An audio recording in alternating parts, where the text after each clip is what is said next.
Good afternoon, students. Hope you all are fine with your family and doing your studies regularly.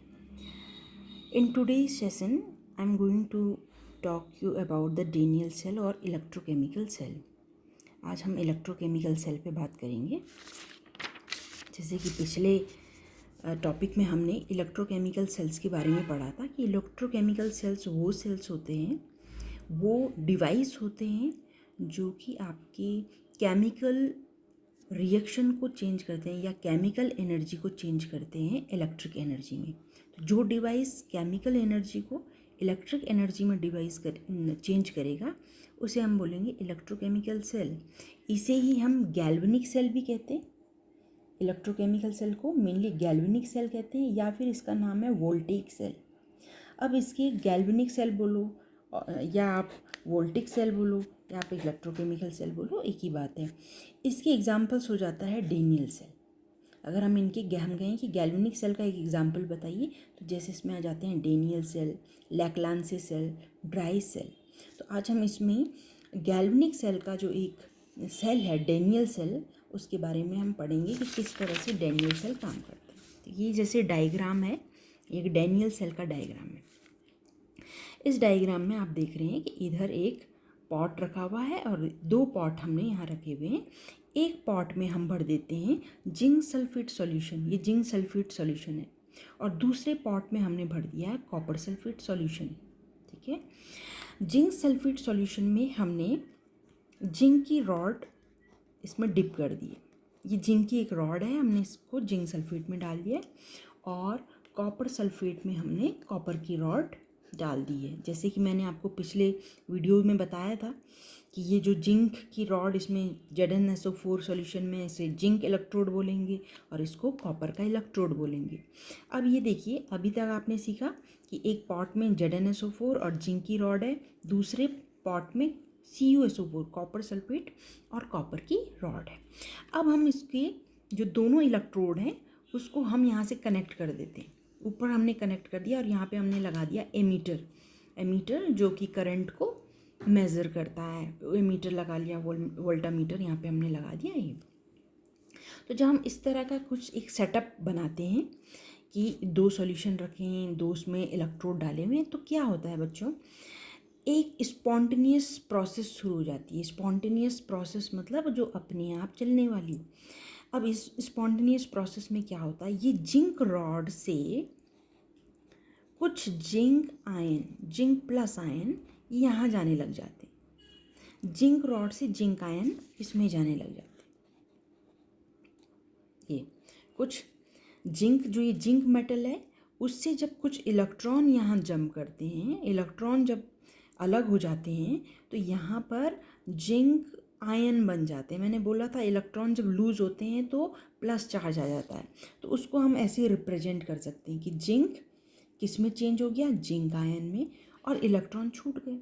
जो electron छूट गए वो electrode में इस तरफ से रह जाते हैं, वो इलेक्ट्रोड में हो गए. जिंक आयन आपका किस में चला गया, सॉल्यूशन में चला गया, इलेक्ट्रोड आपके ऊपर चले गए. ठीक है. आपको पता है पॉजिटिव एक तरफ हो जाता है और नेगेटिव एक तरफ हो जाता है. अब इलेक्ट्रॉन जब इस इलेक्ट्रोड में आ गए तो वो धीरे धीरे क्या होते हैं, इलेक्ट्रॉन यहाँ से मूव होते हैं इस डायरेक्शन में. लेफ्ट से चले गए इलेक्ट्रॉन राइट की तरफ. अब यहाँ देखिए, जब ये राइट की तरफ इलेक्ट्रॉन आने लग जाते हैं, इलेक्ट्रॉन इस तरफ आने लगते हैं, तो यहाँ पे जो कॉपर सल्फेट में से कॉपर के आयन हैं वो इलेक्ट्रॉन की तरफ अट्रैक्ट होने लग जाते हैं, क्योंकि हमेशा पॉजिटिव नेगेटिव अट्रैक्ट होते हैं. यहाँ से जब नेगेटिव आयन आया तो यहाँ से जो पॉजिटिव आयन वाले थे वो इस पर चिपकने शुरू हो गए. तो कॉपर यहाँ चिपक जाता है इस इलेक्ट्रोड पे, कॉपर के आयन यहाँ चिपक जाते हैं, Zn के आयन यहाँ से निकल जाते हैं. तो दोनों प्रोसेस अपोजिट हो रही हैं. अपोजिट होने में एक जगह इलेक्ट्रॉन लूज़ हो रहे हैं और दूसरी तरफ इलेक्ट्रॉन को गेन किया जा रहा है. ठीक है. तो जहाँ पे इलेक्ट्रॉन लूज़ हो रहे हैं उसको हम बोलते हैं, हम ये कहेंगे यहाँ पे कौन सी प्रोसेस हो रही है, ऑक्सीडेशन. और जहाँ पर इलेक्ट्रॉन गेन हो रहे हैं वहाँ पे हम कहेंगे कौन सी प्रोसेस चल रही है, रिडक्शन. तो एक जगह ऑक्सीडेशन चल रहा है, एक तरफ रिडक्शन चल रहा है. अब देखो इस तरह से इलेक्ट्रॉन यहाँ बहने लग गए और यहाँ से ये जमा होने लग गया।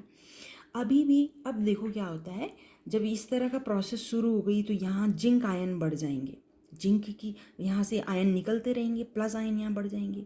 यहाँ पे जब कॉपर आयन सब यहाँ चल जाएगा तो यहाँ कौन सा बचेगा, जब कॉपर सारे यहाँ चले गए तो यहाँ कौन सा बचेगी, सल्फेट आयन यहाँ रह जाएंगे, क्योंकि पूरा सॉल्यूशन किसका है, कॉपर सल्फेट का है। कॉपर सल्फेट में से कॉपर इलेक्ट्रोड पे चला गया तो क्या बचा, सल्फेट आयन यहाँ बच जाएंगे। सल्फेट माने माइनस चार्ज वाले, तो माइनस चार्ज वाले यहाँ बच रहे हैं। इधर आप देख रहे हो पॉजिटिव चार्ज वाले बढ़ रहे हैं। तो इससे जो आयन का बैलेंस है वो नहीं हो रहा है। आयन के बैलेंस को बनाने के लिए एक हम इसमें यू ट्यूब डाल देते हैं, कांच की एक यू शेप की ट्यूब डाल देते हैं, ऐसे उल्टा यू। ये कांच की जो ट्यूब है इसके अंदर KCl भरा हुआ है, पोटेशियम क्लोराइड भरा हुआ है, और ये जो यू ट्यूब है वो कहलाती है आपकी सॉल्ट ब्रिज। ब्रिज मने पुल, तो एक ब्रिज मने पुल, पुल का काम होता है जोड़ने का। तो एक तो ये सर्किट को कंप्लीट कर रहा है, सॉल्ट ब्रिज का पहला काम है सर्किट को कंप्लीट करना। दूसरा काम, जो आयन यहाँ पे प्लस और माइनस चार्जेस जो बढ़ रहे हैं उनको ये बैलेंस करने का काम करता है। तो इस तरह से पूरा का पूरा एक सर्किट कंप्लीट होता है। और इस सर्किट कंप्लीट करने से आप ये देखेंगे फ्लो ऑफ इलेक्ट्रॉन यहाँ गया, इलेक्ट्रॉन का फ्लो इस तरफ गया। तो जहाँ इलेक्ट्रॉन का फ्लो होता है ठीक उसी के अपोजिट करंट बहता है। तो जैसे ही इलेक्ट्रॉन यहाँ फ्लो होने लग गए तो आप ये देखेंगे जो इलेक्ट्रिसिटी है, करंट है, उसका फ्लो इस तरफ को अपोजिट डायरेक्शन को होने लग जाएगा।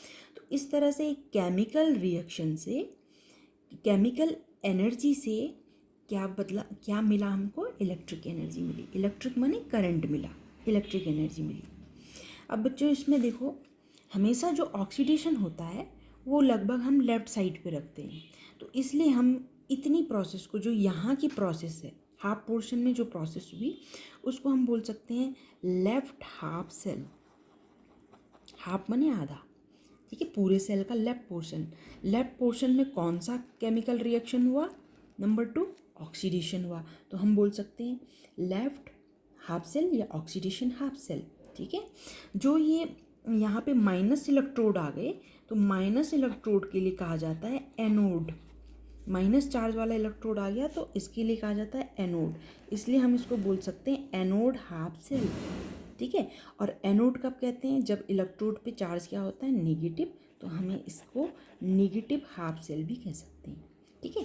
इन शॉर्ट आप इसको याद भी रख सकते हैं, ये सब चारों प्रोसेस इसमें हो गई। और इन शॉर्ट आप भी इसको याद रख सकते हैं, LOAN, loan, left oxidation, anode and negative. ठीक इसी के अपोजिट जो इस तरफ की प्रोसेस होंगी वो कहलाएगी राइट हाफ सेल। ऑक्सीडेशन ना होके यहाँ पे हो रहा है रिडक्शन हाफ सेल। एनोड की जगह यहाँ पे क्या हो जाएगा, कैथोड हाफ सेल।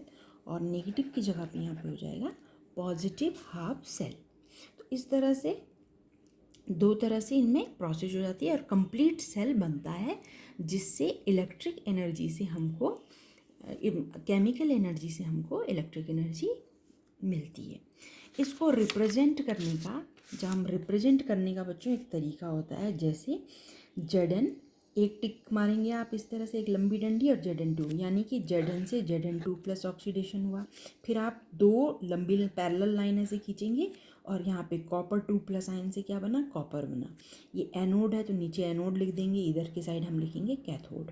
एनोड हमेशा आपका लेफ़्ट साइड पे होगा और ऑक्सीडेशन प्रोसेस हमेशा लेफ़्ट साइड पे लिखी जाती है।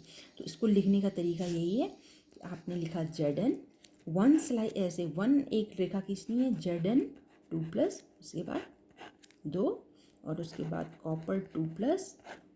ये जो जैसे ZN मेटल में था तो ये सॉलिड हो गया, ZN2 प्लस आयन आपके एक्वस, एक्वस माने लिक्विड फॉर्म में हो गए, कॉपर आपका एक्वस फॉर्म में था और ये आपका सॉलिड फॉर्म में हुआ। तो ये किसी भी सेल की, गैल्वेनिक सेल या फिर हम इसको बोलें कि डेनियल सेल का रिएक्शन लिखने की रिप्रेजेंटेशन है। तो रिप्रेजेंटेशन ऑफ सेल रिएक्शन है। इस तरह से बच्चों इलेक्ट्रोकेमिकल सेल या डेनियल सेल का पूरे का आप स्टडी करेंगे।